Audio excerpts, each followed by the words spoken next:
नमस्कार। BA third year का जो थर्ड पेपर है उसमें आपका नेक्स्ट टॉपिक है क्रिस वेलेस क्रेब की कविता मेलबोर्न। तो मेलबोर्न पढ़ने से पहले हम थोड़ा क्रिस वेलेस क्रेब के बारे में जान लेते हैं। Chris Wallace Crabbe was born on 6 May 1934। तो क्रिस वेलेस क्रेब पैदा हुआ था 6 मई 1934 को। He is an Australian poet, वो एक ऑस्ट्रेलियन कवि है। ही इज़ रिटायर्ड प्रोफेसर, वो मतलब प्रोफेसर की पोस्ट से रिटायर हुए हैं। एंड फाउंडिंग डायरेक्टर, फाउंडिंग मतलब जो आधारशिला जिन्होंने रखी, वो डायरेक्टर हैं of the Australian centre university of Melbourne. He was more recently, और वो हाल ही में उन्होंने वो chair of the peak artistic body, तो वो मतलब इसकी भी स्थापना की, chair of the peak artistic body Australian poetry limited. He is also an essayist, वो एक निबंधकार भी हैं। अ critic of the visual arts, और क्रिटिक एक आलोचक हैं ऑफ विजुअल आर्ट्स, यानी कि जैसे सिनेमा है, टीवी है, तो उसके क्रिटिक हैं। And a notable public reader, और एक नोटेबल मतलब कि जाने माने, पब्लिक रीडर यानी जनता के सामने पढ़ने वाले ऑफ हिज पोइट्री, अपनी कविताओं को मतलब जनता के सामने पढ़ते हैं, सभाओं में पढ़ते हैं। Life Christopher Keith Wallace Crabbe, ये उनका पूरा नाम है। क्रिस वेलेस उनको बोलते हैं, क्रिस वेलेस क्रेब उनको शॉर्ट में बोलते हैं, लेकिन उनका जो पूरा नाम है क्रिस्टोफर कीथ वेलेस क्रेब। तो ये आपको मार्क करना है और याद भी रखना है, क्योंकि मल्टीपल चॉइस क्वेश्चंस में आ सकता है। Was born in suburb of Richmond, यानी रिचमंड जो शहर, रिचमंड के सबअर्ब होता है, यानी जो कि शहर के साथ लगा हुआ जो एरिया होता है उसको सब अर्बन एरिया कहते हैं। अर्बन एरिया तो जो शहर का क्षेत्र है वो अर्बन एरिया कहलाता है, और उसके साथ जो लगा हुआ एरिया होता है उसको सब अर्बन एरिया बोलते हैं, of Richmond Melbourne. He was educated at Scotch College Yale University, तो स्कॉच कॉलेज येल यूनिवर्सिटी से जो एफिलेटेड है कॉलेज, उसमें उनकी शिक्षा दीक्षा हुई। And the university of Melbourne, और वो मेलबर्न यूनिवर्सिटी में पढ़े। He is now professor emeritus in the Australian centre, तो इस वक्त वो प्रोफेसर इमेरिटस हैं ऑस्ट्रेलियन सेंटर में। He was visiting professor of Australian studies at Harvard university, तो हार्वर्ड यूनिवर्सिटी के ऑस्ट्रेलियन स्टडीज़ सेंटर में वो विजिटिंग प्रोफेसर भी थे। And at the university of Venice. Ca' Foscari, ये हो सकता है मेरा यहाँ प्रोनाउंसिएशन थोड़ा अलग हो। Christopher Wallace became reader in English, वो इंग्लिश सब्जेक्ट के रीडर रहे। And then held a personal chair from 1988, और फिर उन्होंने ये पर्सनल चेयर पर रहे और फ्रॉम 1988 तक। He was a Harkness fellow at Yale University, तो ये उन्होंने पद संभाला हार्कनेस फेलो येल यूनिवर्सिटी में from 1965 to 1967। He mixed widely with American writers, तो अमेरिकन जो लेखक हैं उनके साथ वो बहुत ज़्यादा मिक्स्ड रहे, बहुत ज़्यादा उनसे मिले जुले रहे। एंड डेवलप्ड, और उन्होंने विकसित किया हिज पोइट्री, अपने काव्य को, इन न्यू डायरेक्शंस, नई दिशाओं में। ही स्पेंट, उन्होंने बिताया, अ लॉट ऑफ टाइम, बहुत सारा समय, इन इटली, इटली में। इन रीडिंग, अध्ययन करते हुए। एंड ट्रांसलेटिंग, और अनुवाद करते हुए, इटालियन वर्स, इटालियन काव्य का। ही हैज़ ट्रांसलेटेड, उन्होंने ट्रांसलेट किया है 2 कैंटोज, 2 कैंटोज का, फ्रॉम डांटे, डांटे से, डांटे की कविता और डांटे की डिवाइन कॉमेडी आप से आप परिचित होंगे, तो उसके 2 कैंटोज को इन्होंने ट्रांसलेट किया है। He was also a member of the psycho social group, तो वो साइको सोशल ग्रुप के भी सदस्य थे। पोइट्री, तो उन्होंने काव्य में क्या क्या लिखा है। 1959 में उन्होंने द म्यूज़िक ऑफ डिवीज़न लिखा। 1962 में 8 मेट्रोपॉलिटन पोइम्स उनका पब्लिश हुआ। 1963 में इन लाइट एंड डार्कनेस। 1967 में द रिबेल जनरल। 1971 में वेयर द विंड केम। 1973 में सेलेक्टेड पोइम्स, 1976 में द फाउंडेशन ऑफ जॉय, 1979 में the emotions are not skilled workers, 1985 में द एमरस कैनिबल, 1988 में आई एम डेडली सीरियस, 1990 में फॉर क्राइंग आउट लाउड, 1993 में rungs of time, 1995 में selected poems, 1956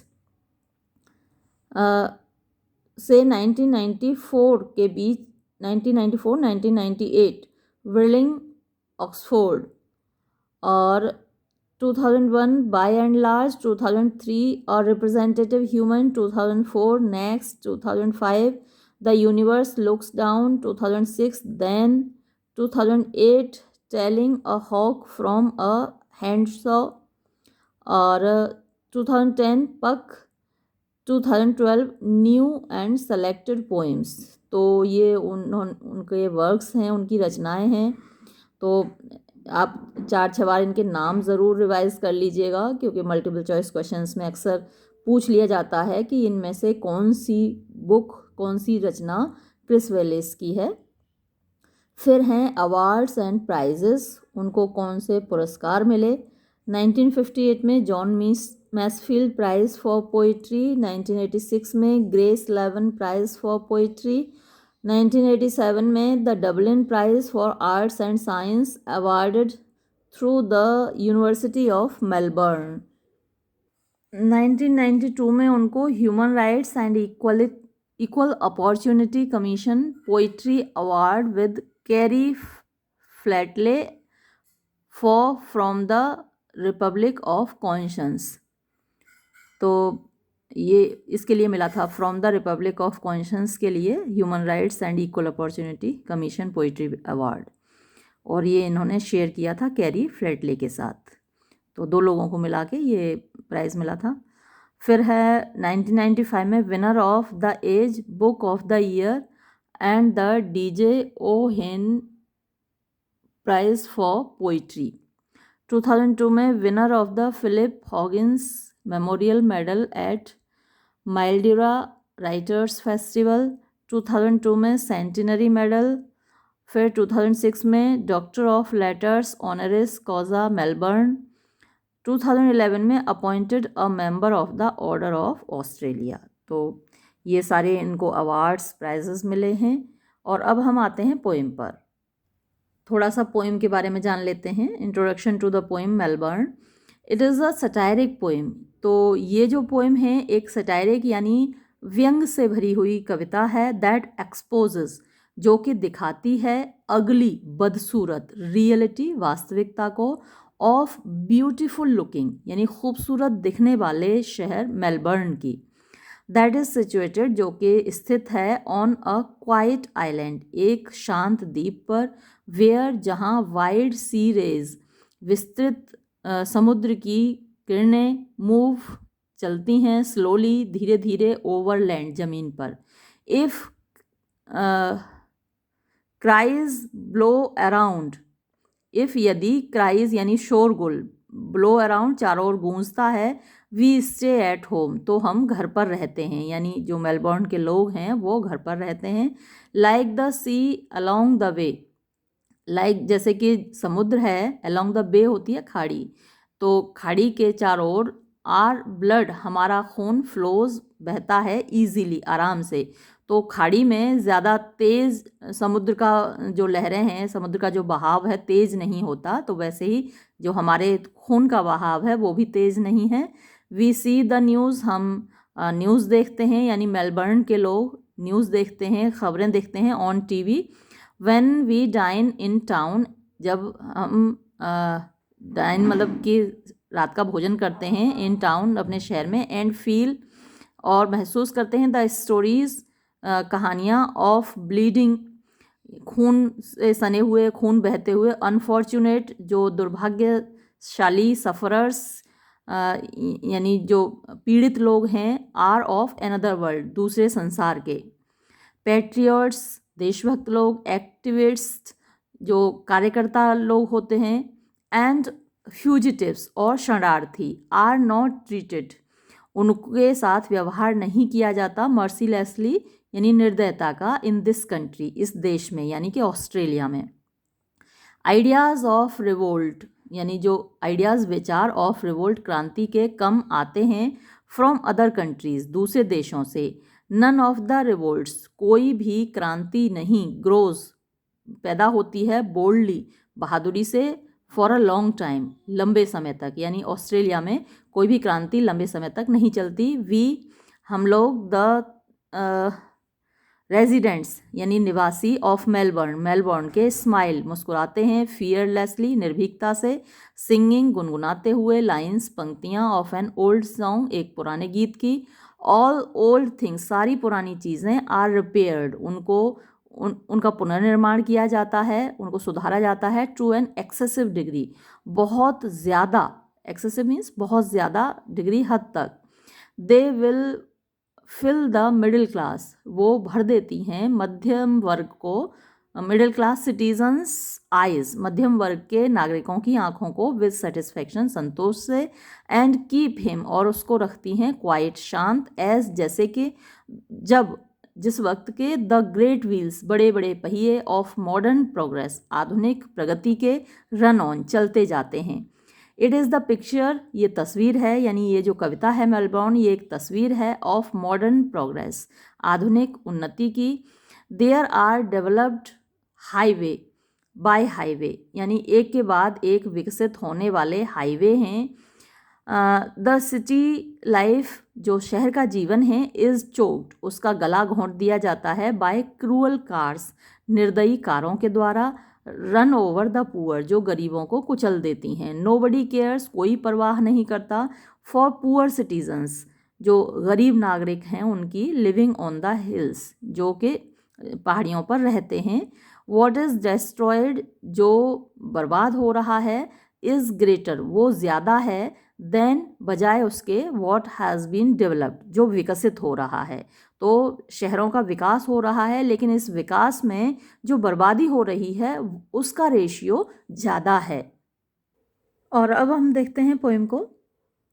not on the ocean not नहीं, on the ocean महासागर पर, on a muted bay muted means शांत, mute means शांत होता है, म्यूटेड बे होती है खाड़ी, जैसे बे ऑफ बंगाल है हमारे भारत की पूर्व की ओर, तो बे मीन्स खाड़ी, ऑन अ म्यूटेड बे एक शांत खाड़ी पर, वेयर जहाँ, the broad rays broad means विस्तृत फैली हुई, रेज किरणें, अब ये किरणें तो सूरज की होती हैं लेकिन यहाँ ये समुद्र की लहरों के लिए भी आया है, जहाँ विस्तृत लहरें बड़ी बड़ी लहरें ड्रिफ्ट चलती हैं स्लोली धीरे धीरे, ओवर ऊपर, मड यानी जो कीचड़ है जो मिट्टी है समुद्र के किनारे की वहाँ लहरें धीरे धीरे चलती हैं। या फिर आप ये भी कह सकते हैं कि जो सूरज की चौड़ी किरणें हैं विशाल किरणें हैं वो धीरे धीरे चलती हैं, दोनों के लिए ही यूज़ कर सकते हैं रेज शब्द को। एंड और फ्लैट हेड ये मछलियाँ हैं जिनके सिर फ्लैट होते हैं, लॉल लोट लगाती हैं लेटी रहती हैं, ऑन सैंड बालू पर, यानी वहाँ पर क्योंकि धूप आती है बालू पर समुद्र के किनारे तो मनुष्य भी लेटे रहते हैं और वहाँ पर फ्लैट हेड जो मछलियाँ हैं वो भी लेटी रहती हैं। अ सिटी एक शहर, ब्लोट्स उठ खड़ा होता है, कहाँ उठ खड़ा होता है, बिटवीन बीच में, द प्लेन्स मैदान, अब दो तरह के इन्होंने प्लेन्स बताए हैं, दो तरीके के प्लेन्स के बीच में एक शहर उठ खड़ा, तभी तो बिटवीन आया ना बीच में, तो दो चीज़ों के बीच में कोई चीज़ होती है। अब एक सिटी ब्लोट्स एक शहर उठ खड़ा होता है बिटवीन बीच में, द प्लेन्स मैदानों के, अब दो मैदान इन्होंने बताए, ऑफ वाटर एंड ऑफ लोम, तो एक तो प्लेन जो है वो पानी का है और दूसरा जो प्लेन है वो लोम यानी कि सॉइल मिट्टी का है, तो एक ओर जमीन है दूसरी ओर पानी है और बीच में ये मेलबर्न शहर है। इफ यदि, सर्फ होता है झाग, समुद्री झाग, बीट्स यानी टकराता है चोट करता है। इट इज़ ये होता है, फेंट धुंधला, एंड फार अवे और दूर कहीं, यानी ये जो शहर है यहाँ पर शोर नहीं होता। जो सर्फ का जो झाग का शोर है वो भी बहुत फेंट और फार अवे होता है, यानी धुंधला होता है और दूर होता है। इफ यदि स्लोगन्स, स्लोगन होते हैं नारे, ब्लो गूंजते हैं, अराउंड चारों ओर, अगर हमें कहीं नारे सुनाई देते हैं, नारे कहाँ होते हैं, जब कोई जुलूस निकल रहा होता है, कोई आंदोलन हो रहा होता है, कोई विरोध हो रहा होता है, कोई झगड़ा हो रहा होता है, तो अगर हमें नारों की आवाज़ सुनाई देती है, इफ यदि स्लोगन्स नारे ब्लो गूंजते हैं अराउंड चारों ओर, वी स्टे तो हम रुके रहते हैं, एट होम घर पर, तो हम घर से नहीं निकलते, यानी मेलबर्न शहर के लोग घर से नहीं निकलते अगर कहीं से शोर शराबा या नारे लगने की आवाज़ आ रही होती है। तो यहाँ देखिए, एक तो ये बड़ी खूबसूरत इमेजरी है, अ सिटी ब्लोट्स, एक शहर उठ खड़ा हुआ। जैसे देखिए लैंड जा रही है, यहाँ से धरती है और फिर समुद्र शुरू हो गया, तो लगातार वो मैदान चले आ रहे हैं, धरती का मैदान, फिर वो समुद्र की सतह आ जाती है, लेकिन उसमें बीच में कहीं एकदम से एक शहर उठ खड़ा होता है जिसका नाम है मेलबर्न। तो अ सिटी ब्लोट्स यहाँ पे बहुत अच्छी इमेजरी है। और फ्लैट हेड लोल, फ्लैट हेड मछलियाँ जैसे वहाँ पर लोट लगा रही होती हैं, मिट्टी में लेटी होती हैं आराम से, तो ये उनकी वर्ड पिक्चर है। और अगर इसकी राइम स्कीम की बात की जाए इस स्टेंजा की, तो देखिए जो बे है वो अवे से राइम कर रहा है, तो ये ए होगा तो अवे भी ए होगा, बे अवे। उसके बाद जो लोम है वो होम के साथ राइम कर रहा है। तो अब देखिए बे को अगर हम कहेंगे ए तो मड, ये तो इससे राइम नहीं कर रहा, इसको हम बी कहेंगे। ब्लोट्स ये भी राइम नहीं कर रहा तो इसको सी कहेंगे। लोम ये भी राइम नहीं कर रहा तो इसको डी कहेंगे। तो ए बी सी डी, लेकिन अवे बे के साथ राइम कर रहा है तो फिर यहाँ पर ए हो जाएगा, A B C D A. और होम लोम के साथ राइम कर रहा है तो ये जो होम है ये भी डी हो जाएगा। तो राइम स्कीम स्ट्रेंजा की हुई ए बी सी डी और फिर ए और डी, ये राइम स्कीम हुई। आगे बढ़ते हैं। एंड और लाइक द बे, खाड़ी की तरह। मैंने आपको बताया था कि खाड़ी में जो समुद्र की लहरें हैं ज़्यादा तेज नहीं होती हैं, तो खाड़ी की ही तरह आर ब्लड, हमारा खून, फ्लोज बहता है, इजीली आराम से। तो जैसे खाड़ी में समुद्र की जो लहरें हैं आराम से बहती हैं, वैसे ही हमारा जो खून है, मेलबर्न के शहर के लोगों का जो खून है वो भी इजीली बड़े आराम से बहता है। तो ये सिमिली हुई, देखिए इसको कंपेयर किया है, बे खाड़ी से ब्लड को कंपेयर किया है, बे ब्लड, तो वो एक तरीके से एलिटरेशन भी है और एक कंपैरिजन हुआ, तो यहाँ सिमिली फिगर ऑफ स्पीच है। नॉट वार्म, ना गरम, नॉट कोल्ड, ना ठंडा, इन ऑल थिंग्स, सारी चीज़ों में, मॉडरेट, सामान्य, यानी मेलबर्न के जो लोग हैं वो सामान्य रहते हैं। फॉलोइंग माने अनुकरण करते हुए, आर हमारे, फेमिलियर परिचित, टाइड्स माने ज्वार, समुद्र में जो लहरें उठती हैं उसको ज्वार बोलते हैं, और जब बैठती हैं वो नीचे को उतरती हैं तो उसको भाटा बोलते हैं। तो टाइड जो हमारे परिचित ज्वार हैं, यानी जो खाड़ी में लहरें रहती हैं धीमी रहती हैं, तो उन्हीं का अनुकरण करते हुए, उन्हीं के अनुसार जो हमारा ब्लड है वो भी आराम से बहता है। एल्सवेयर, कहीं और। विक्टिम्स, विक्टिम होते हैं जो पीड़ित लोग हैं। आर ब्लीडिंग, उनका खून बह रहा है, यानी हमारे यहाँ नहीं, ऑस्ट्रेलिया में नहीं, बल्कि कहीं और। एल्सवेयर का मतलब कहीं और, पीड़ितों का खून बह रहा है। सन इज बीटिंग डाउन, सूरज, बीटिंग डाउन मीन्स पीड़ा पहुंचा रहा है, पीट रहा है, परेशान कर रहा है। और किसको? ऑन पैट्रियट, जो देशभक्त लोग हैं उनको। गोरिल्ला, जो गोरिल्ला वो होते हैं जो छिपकर वार करते हैं। ये एक छापामार युद्ध नीति है, गोरिल्ला वॉर होता है। तो गोरिल्ला लोग क्योंकि छिपकर रहते हैं, जंगलों में रहते हैं, तो सूरज उनको बर्दाश्त करना पड़ता है। पैट्रियट लोग हैं जो देशभक्त लोग हैं, जैसे हमारे सैनिक हैं, तो सीमा पर खड़े रहते हैं, कितनी भी धूप हो, गर्मी हो। गर्मियों में इतना टेम्परेचर होता है हमारे राजस्थान बॉर्डर पर, लेकिन उस पर फिर भी वो इतने रेगिस्तान में और इतनी तेज़ गर्मी में वो खड़े रहते हैं, क्योंकि वो पैट्रियट हैं, देशभक्त लोग हैं। और ऐसे ही सभी देशों के लोग, सभी देशों के जो सैनिक हैं, चाहे वो अफ्रीकन कंट्रीज़ के हों, वहाँ पर बहुत गर्मी पड़ती है, चाहे वो यूरोपियन कंट्रीज़ के हों जहाँ बहुत ठंड पड़ती है, तो सभी अपने अपने देश की सीमाओं को की सुरक्षा करते हुए गर्मी सर्दी को बर्दाश्त करते हैं। तो सन इज़ बीटिंग डाउन, यानी सूरज जला रहा है, पीट रहा है, परेशान कर रहा है। ऑन पैट्रियट, जो देशभक्त लोग हैं उनको गोरिल्ला, तो जो गोरिल्ला युद्ध करते हैं, छापामार युद्ध करते हैं, वो भी छिपकर, क्योंकि जंगलों में रहते हैं या शहरों में तो वो रहते नहीं, बाहर रहते हैं, तो उनको भी सूरज की गर्मी बर्दाश्त करनी पड़ती है।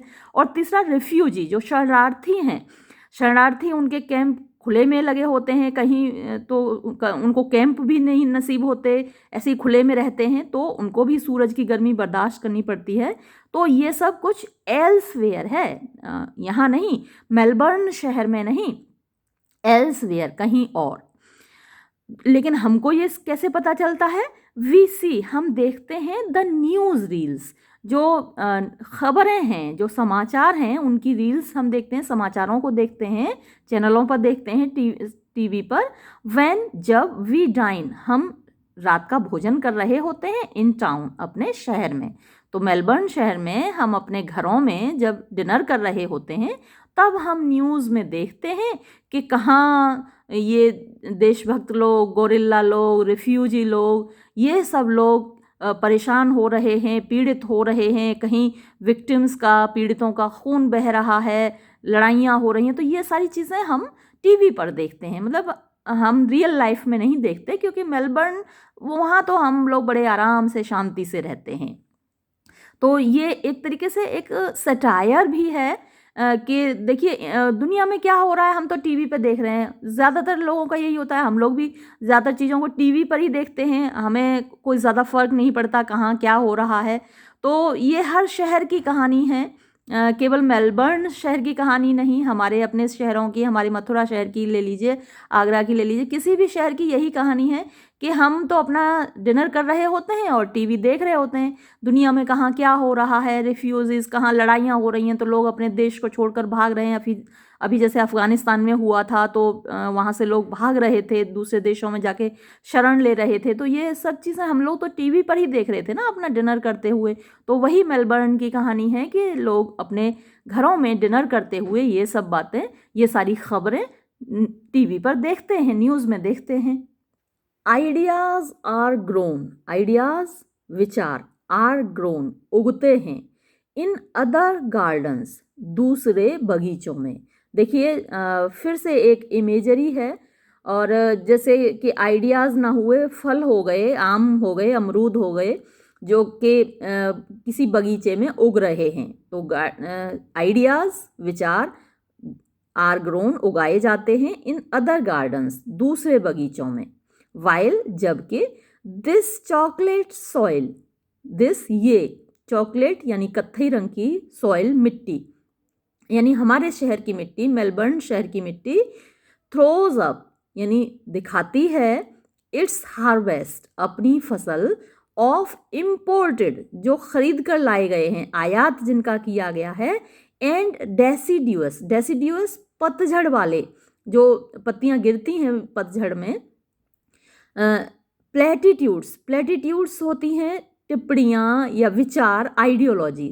तो जो पत्तियाँ क्या जब पेड़ों की पत्तियाँ गिरती हैं, वो पकी हुई पीली पत्तियाँ होती हैं, हरी पत्तियाँ पेड़ से नहीं गिरती। तो डेसिड्यूअस प्लेटिट्यूड्स का मतलब वो विचार जो कि कहीं पुराने हो चुके और वो झड़कर यहाँ आते हैं, इंपोर्ट किए जाते हैं बाहर से। तो देखिए, जो आइडियाज़ की फसल है, जो विचारों की फसल है, वो कहीं और उगती है। आइडियाज़ आर ग्रोन, यानी विचार उगाए जाते हैं।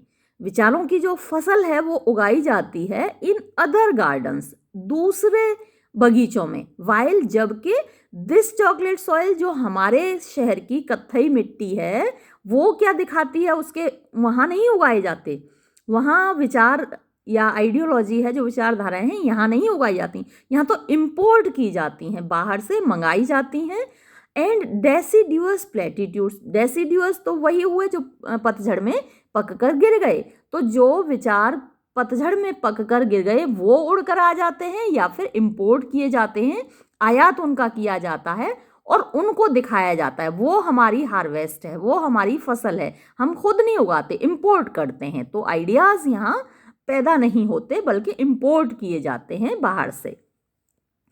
नन ऑफ देम, उनमें से कोई भी नहीं, फ्लावरिंग यानी फलता फूलता है, बोल्डली बहादुरी से, हिम्मत से, और फॉर लॉन्ग टाइम या फिर ज़्यादा समय तक। तो ये जो इम्पोर्ट किए हुए आइडियाज़ हैं बाहर से आने वाले, उनमें से कोई भी आइडिया ज़्यादा दिनों तक नहीं फलता फूलता और ज़्यादा बहादुरी से नहीं फलता फूलता। एंड वी, और हम, द गार्डनर्स, जो कि माली हैं, जो मतलब अपने बागों के माली हैं, और हम अपने बागों में क्या रखते हैं, अपनी जो फसल क्या दिखाते हैं, हम जो इम्पोर्ट हमने किया, बाहर से लिया, आयात किया, तो हम जो माली हैं, सिक्योरली, बड़े आराम से, सिक्योर यानी सुरक्षित जो लोग होते हैं, तो बड़ी सुरक्षा में, स्माइल, मुस्कुराते हैं, हमिंग, गुनगुनाते हैं, अ बार, एक लाइन, पंक्ति, बार माने लाइन, और टू या दो लाइनें, ऑफ रस्टी सॉन्ग, रस्ट होती है जंग, रस्टी सॉन्ग जंग लगा हुआ सॉन्ग, गीत। तो जंग कब लगती है, जब कोई चीज़ पुरानी हो जाती है। तो किसी पुराने गीत की हम एक या दो पंक्तियाँ गुनगुनाते हैं। तो देखिए यहाँ पर भी एक इमेज है रस्टी सॉन्ग में भी, क्योंकि जो जंग लगती है वो लोहे को लगती है, सॉन्ग को कैसे जंग लगेगी। तो यहाँ भी एक ये इमेजरी है। ओल्ड ट्यून्स, पुरानी जो धुनें हैं, है ना, ट्यून्स ऑफ ओल्ड सॉन्ग्स, अभी रस्टी सॉन्ग कहा ना, तो वही जो पुरानी धुनें हैं, आर होती हैं, गुड एनफ, पर्याप्त, अच्छी, if sing we must, if we must sing, ये नॉर्मल सेंटेंस होता, लेकिन पोइट्री में ऐसा हो जाता है, इन्वर्जन हो जाता है, इसको इन्वर्जन कहते हैं। इफ़ सिंग वी मस्ट, अगर हमें गानी ही हैं, तो जो पुरानी धुनें हैं वो काफ़ी अच्छी होती हैं। ओल्ड इमेजेस, पुरानी तस्वीरें, रिवैम्प्ड मीन्स रिपेयर्ड, उन्हें सुधारा जाता है। एड नोसियम, एड नोसियम, नोसिया होता है जब आपको वॉमिटिंग आती है, उल्टी आती है, जी घबराता है, चक्कर आते हैं, तो वो नौशिया कहलाता है। तो एड नौशियम मतलब कि तब तक सुधारा जाता है जब तक कि उनको देखकर चक्कर ना आने लगें, उल्टियाँ ना आने लगें, मतलब नफरत न महसूस होने लगे, उन्हें तब तक सुधारा जाता है। रिवैम्प्ड माने रिपेयर्ड। और जब वो उनके साथ ये कर लिया जाता है तो विल सेट, सेट मतलब कि संतुष्टि देना, वो संतुष्टि देंगी द बर्गर्स आइज, बर्गर जो मिडिल क्लास के लोग हैं, मध्यम वर्ग के लोग हैं, उनकी आँखों को, एंड कीप, और रखेंगी, हिम, उसको, क्वाइट, शांत, एज, जैसा कि, जब, द ग्रेट व्हील्स, बड़े पहिए, रन ऑन, चलते जाएंगे। यानी जो ग्रेट व्हील्स हैं ये किसके हैं, ये डेवलपमेंट के हैं, विकास के हैं। जो नई नई तकनीकें आ रही हैं, चीज़ें, विकास की जो अंधी दौड़ है उसमें बड़े बड़े पहिए छोटे छोटी चीज़ों को कुचलते जा रहे हैं। As the great wheels run on, जब बड़े बड़े पहिए चलते जाते हैं, दौड़ते जाते हैं। And should he seek, and और शुड ही सीक, अगर वो तलाश करना चाहे, वैरायटी, विविधता, तो कहाँ तलाश करें? देयर इज़ विंड, हवा है, वहाँ विविधता तलाश करें। देयर इज़ हीट, गर्मी है, वहाँ तलाश करें। देयर इज़ फ्रॉस्ट, कोहरा है, वहाँ तलाश करें। टू फीड यानी पूर्ति करने के लिए, हिज कन्वर्सेशन, उसकी बातचीत का, ऑल द वीक, पूरे सप्ताह। तो ये सारे टॉपिक्स हैं जिन पर वो कन्वर्सेशन कर सकते हैं, बातचीत कर सकते हैं पूरे सप्ताह। अब लास्ट स्टेंजा है। वैसे तो पूरी पोइम ही इम्पोर्टेंट है एक्सप्लेनेशन पॉइंट ऑफ व्यू से, लेकिन ये जो स्टेंजा है ये बहुत ज़्यादा इम्पोर्टेंट है, एग्ज़ाम में आया भी है। तो इसको देखते हैं। वैसे तो कोई भी स्टेंजा आपके लिए आ सकता है एक्सप्लेनेशन के लिए, लेकिन ये वाला बहुत इम्पोर्टेंट है। हाईवे बाय हाईवे, यानी हाईवे होते हैं, राजपथ होते हैं, राजमार्ग होते हैं, चौड़ी वाली जो सड़कें होती हैं। हमारे यहाँ जैसे इंडिया में बहुत सारे नेशनल हाईवे बने हुए हैं और बनते ही जा रहे हैं इस वक्त। तो हाईवे बाय हाईवे यानी एक राजमार्ग से लेकर दूसरे राजमार्ग तक। द रिमोर्सलेस, रिमोर्स होती है पछतावा, और रिमोर्सलेस जिन्हें कोई पछतावा नहीं होता। वैसी कार्स, कारें, यानी बिना पछतावे वाली कारें क्या करती हैं? स्ट्रेंगल, गला घोंटती हैं, द सिटी, शहर का। ये जितने भी व्हीकल्स चलते हैं वो धुआं छोड़ते हैं और वो धुआं शहर का गला घोंटता है। शहरों में इसीलिए बहुत पॉल्यूशन होता है क्योंकि व्हीकल्स बहुत ज़्यादा होते हैं। गाँव में व्हीकल्स कम होते हैं, अभी भी वहाँ आपको बैलगाड़ी चलती हुई मिल जाएगी, बुग्गी चलती हुई मिल जाएगी, घोड़ा गाड़ी चलती हुई मिल जाएगी। हालांकि अब तो वहाँ भी बाइक और कारें आ गई हैं, लेकिन उतनी मात्रा में नहीं है जैसा कि यहाँ मतलब जितनी पॉपुलेशन है उतनी ही गाड़ियाँ, two wheelers, four wheelers, truck, बसें, ऑटो, तो पूरा धुएं से भर जाता है शहर। और जैसे उसका, और सर्दियों में तो बहुत ही बुरी हालत हो जाती है, कोहरे में धुआं ऊपर भी नहीं जा पाता, शहर का दम घुट जाता है। तो ये रिमोर्सलेस कारें, यानी ये ऐसी कारें जिन्हें कोई पछतावा नहीं होता, अफसोस विहीन कारें, स्ट्रेंगल, गला घोंटती हैं, द सिटी, शहर का। पुट इट, इसको कर देती हैं आउट ऑफ पेन, दर्द से बाहर। तो जब कोई आपका गला घोंट देता है, तो जब गला आपका घोंटा जा रहा है उस वक्त तो काफ़ी दर्द होता है, लेकिन थोड़ी देर बाद आप आउट ऑफ पेन हो जाते हैं, यानी जब मर जाता है व्यक्ति तो दर्द उसका ख़त्म हो जाता है। तो ऐसे ही शहर का गला घोंटकर ये कारें क्या करती हैं? Put it out of pain, उसको दर्द से बाहर कर देती हैं, उसकी जान ले लेती हैं। इट्स लिम्स, इसके अंग। जब कोई गला घोंट रहा होता है, फिल्मों में तो आपने देखा ही होगा, रियल लाइफ में भले ही ना देखा हो, क्योंकि सबके सामने तो कोई किसी का गला घोंटता नहीं है, एकांत में घोंटता है तो भाई कोई देख नहीं पाता, लेकिन फिल्मों में तो आपने देखा है ना, जब किसी का गला घोंटते हैं तो कैसे उसके हाथ पैर छटपटाते हैं, कितना बुरी तरह वो आदमी छटपटाता है, हाथ पैर मारता है। तो ऐसे ही इट्स, इसके, यानी शहर के, लिम्स, अंग, स्टिल, अभी भी, किकिंग, लात मारते हुए, फीबली, कमजोरी से, ऑन द हिल्स, पहाड़ियों पर, यानी हाथ पैर मार रहा है शहर पहाड़ियों की ओर। नोबडी केयर्स, कोई भी परवाह नहीं करता, किसी को कोई फर्क नहीं पड़ता कि शहर मरा जा रहा है, शहर का दम घुट रहा है। नोबडी केयर्स, किसी को फर्क नहीं पड़ता। द आर्टिस्ट, जो कलाकार होते हैं, ये कलाकारों के ऊपर एक व्यंग है, क्योंकि कलाकार जो हैं वो अलग ही दुनिया में जीते हैं।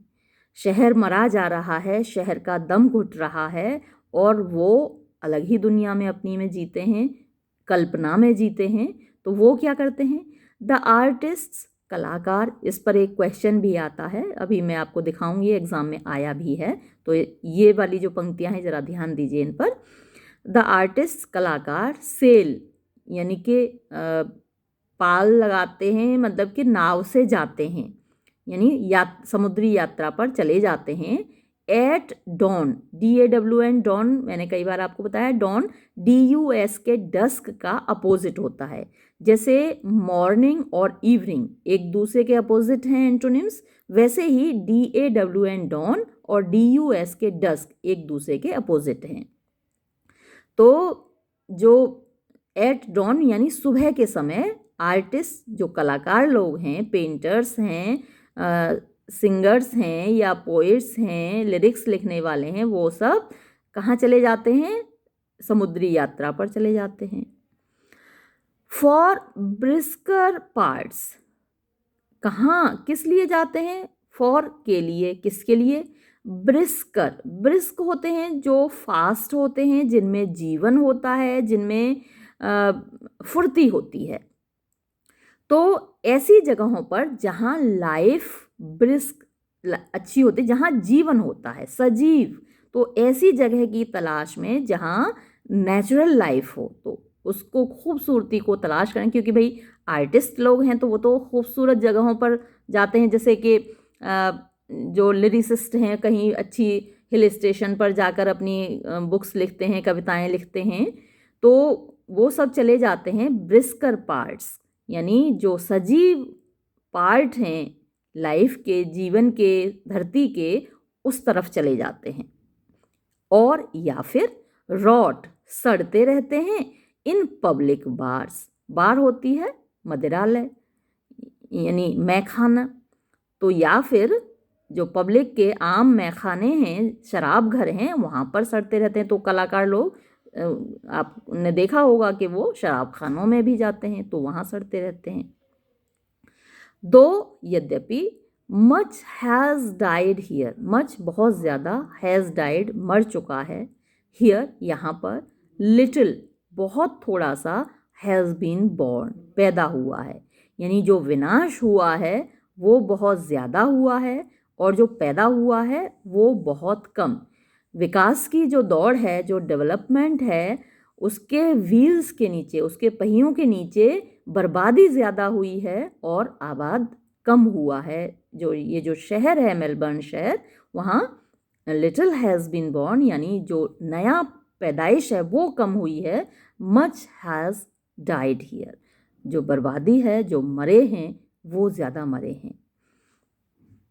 तो ये तो थी कविता मेलबर्न। अब थोड़े क्वेश्चंस देखते हैं कि इस पर बेस्ड किस तरीके से क्वेश्चंस आए हैं।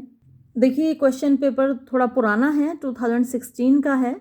इसमें 4th क्वेश्चन आप देखिए, व्हाट डज द पोइट से, यानी कवि क्या कहता है अबाउट मेलबर्न, मेलबर्न शहर के बारे में। तो अब इस क्वेश्चन के आंसर में आपको एक तरीके से समरी लिखनी है पूरी पोइम की, क्योंकि पूरी जो पोइम है उसमें मेलबर्न शहर को ही डिस्कस किया गया है, वहाँ क्या होता है, कैसे होता है।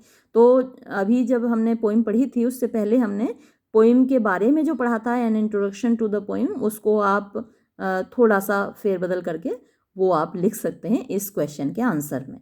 और ये क्वेश्चन पेपर उससे भी पुराना है, ये 2015 का है।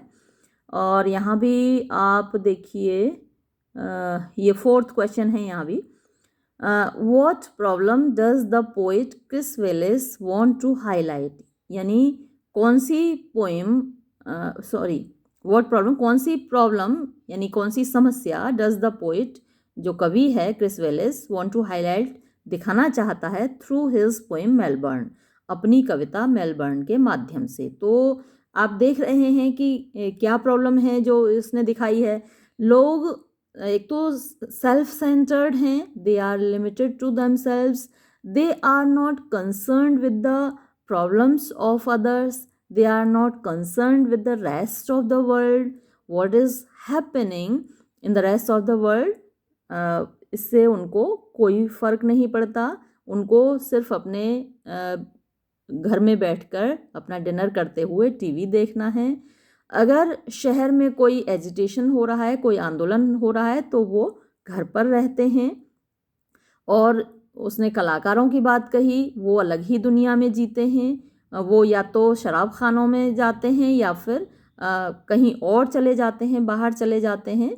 तो ये जो हर शहर की समस्या है, और उसने ये भी दिखाया कि कैसे कारें हैं, जो रोड्स हैं उन पर कारें चल रही हैं और वो पूरे शहर का दम घोंट रही हैं, जो पॉल्यूशन हो रहा है और जो डेवलपमेंट का पहिया है वो सबको बर्बाद कर दे रहा है, सबको रौंदे डाल रहा है।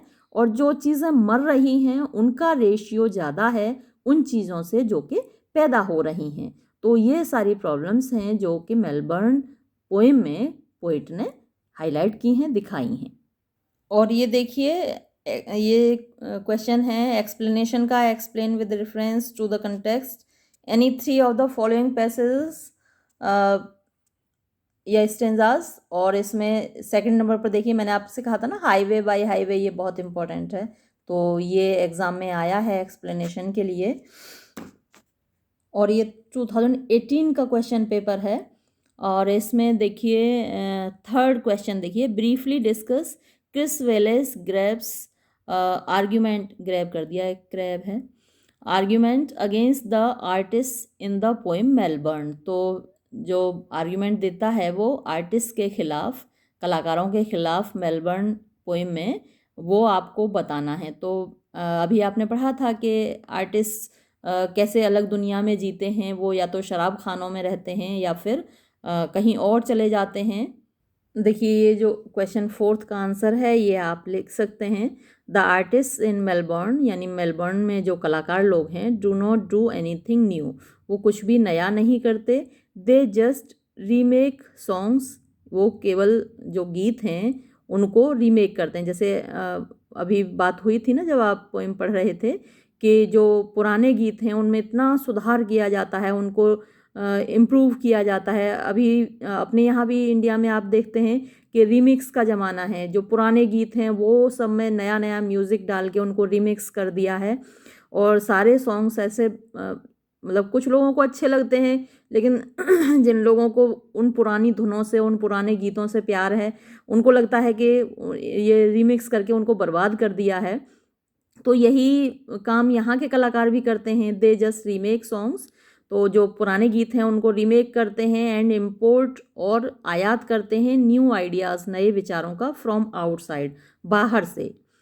दे रॉट, वो सड़ते हैं, इन पब्लिक हाउसेस, यानी कि जो शराब खाने हैं उनमें, और डेजर्ट, या फिर छोड़ देते हैं, द सिटी, शहर को, टू ट्राई देयर लक, अपना भाग्य आजमाने के लिए, एल्सवेयर, कहीं और।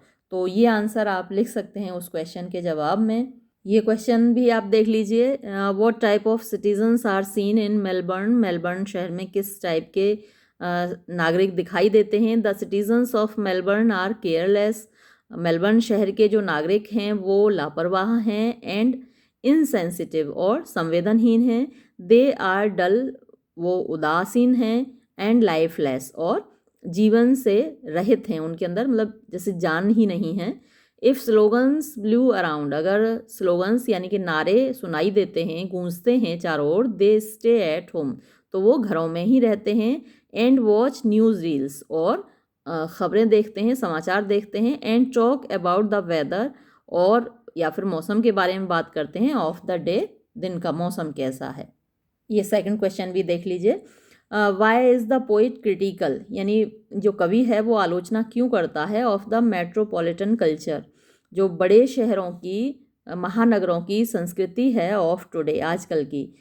तो ये सिर्फ मेलबर्न का किस्सा नहीं है, हमारे यहाँ भी जो महानगर हैं, बम्बई है, दिल्ली है, कलकत्ता, मद्रास, ये बहुत बड़े शहरों में आते हैं, मेट्रोपॉलिटन सिटीज़ में, और भी बहुत सारे शहर हैं।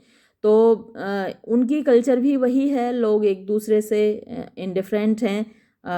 मैं अक्सर परवीन बाबी की कहानी आपको बताती रहती हूँ, जब पढ़ाते पढ़ाते याद आ जाता है कि कैसे वो 3 दिन तक, मतलब मरने के बाद उसकी लाश 3 दिन तक सड़ती रही और किसी को पता ही नहीं चला कि परवीन बाबी मर गई हैं।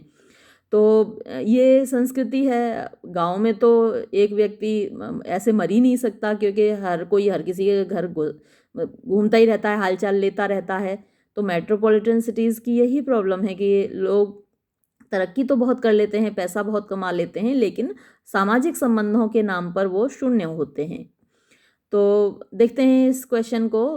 Why is the poet critical, कि कवि आलोचना क्यों करता है of the metropolitan culture of today, आज की महानगरीय संस्कृति का।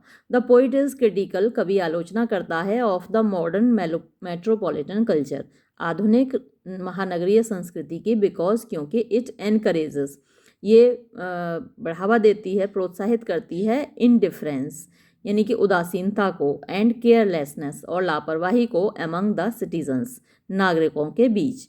द सिटीजन्स ऑफ मेलबर्न, जो नागरिक हैं मेलबर्न शहर के, सीम लगते हैं, टू बी डेड मरे हुए, डल यानी उदासीन, रस्टेड जैसे कि उनको जंग लग गया हो, एंड इनडिफरेंट और उदासीन, इन देयर एटीट्यूड्स अपने व्यवहार में। No new ideas are allowed, यानी किसी नए विचार को अनुमति नहीं दी जाती, टू ग्रो आगे बढ़ने की, इन मेलबर्न शहर में। इवन द बे, यहाँ तक कि जो खाड़ी है, एंड द सी और जो समुद्र है, अराउंड मेलबर्न के चारों ओर, आर डेड वो भी जैसे मरे हुए हैं, एंड साउंडलेस और वो आवाज़ नहीं करते, वो शांत रहते हैं। और एक क्वेश्चन ये है, what type of poem is Melbourne, तो जो मेलबर्न पोइम है वो किस टाइप की पोइम है। Melbourne is a city poem, Melbourne एक शहर की कविता है।